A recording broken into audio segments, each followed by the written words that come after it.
Yo, what's happening, me old babbers? Who remembers this monster of a tune?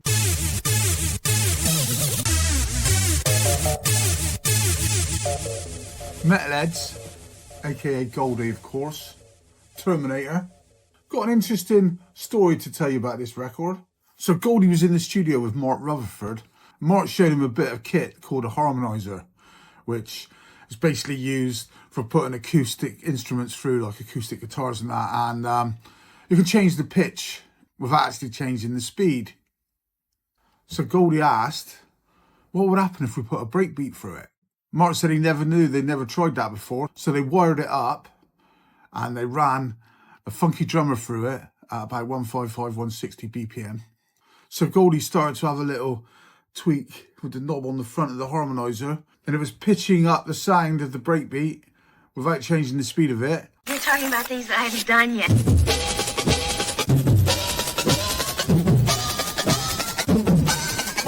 Goldie said it was like bending time, and he couldn't get his head around it at the time.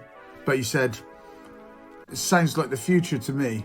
The track Terminator actually lived on dubplate for about a year and a half. Groove Rider was the first one to play it, and the first time he ever played it at Rage, the crowd just kind of stood there and didn't know what to make of it, didn't know how to dance to it. But Groove Rider called Goldie up into the booth after and said, don't worry about it, man, just give it a bit of time, it'll be fine.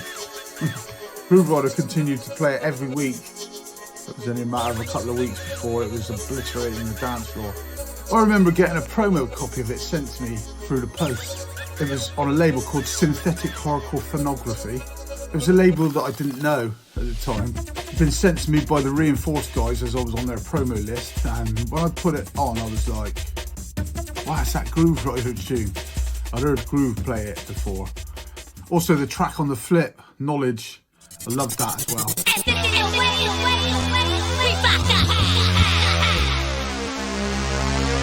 And I had a gig that weekend down Malcolm X Centre, and I went armed with my new white label. And yeah, when I played Terminator, like the obliteration.